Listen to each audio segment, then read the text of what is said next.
कर्नाटक शहर में भी कोरोना पर काबू पाने के लिए 24 मई तक लॉकडाउन लागू है, जिसे बढ़ने की उम्मीद जताई जा रही है। देश में कोरोना की दूसरी लहर का कहर जारी है। कोरोना के कहर पर काबू पाने के लिए देश में ज्यादातर राज्यों में लॉकडाउन जैसी पाबंदियां लागू है। लॉकडाउन की वजह से कोरोना के मामलों में कमी भी हो रही है।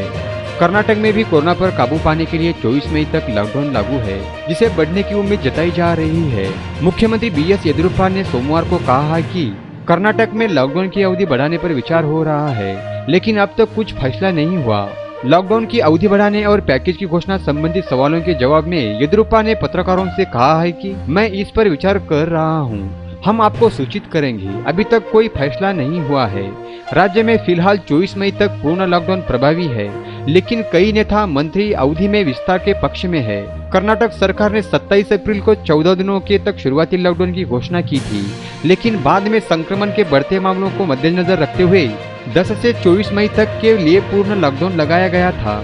लॉकडाउन के अवधि में विस्तार की वकालत कर रहे कर्नाटक राज्य आपदा प्रबंधन प्राधिकरण के उपाध्यक्ष और राजस्व मंत्री आर.के. अशोक ने कहा है कि लॉकडाउन उपयोगी है, क्योंकि बेंगलुरु में रोजाना आ रहे संक्रमण के लिए नए मामलों में 22,000 से कम होकर 8,000 रह गए हैं और अवधि में विस्तार अच्छा होगा। इस बात को रेखांकित करते हुए लॉकडाउन के कारण महाराष्ट्र और दिल्ली में संक्रमण के नए मामलों में कमी आई है।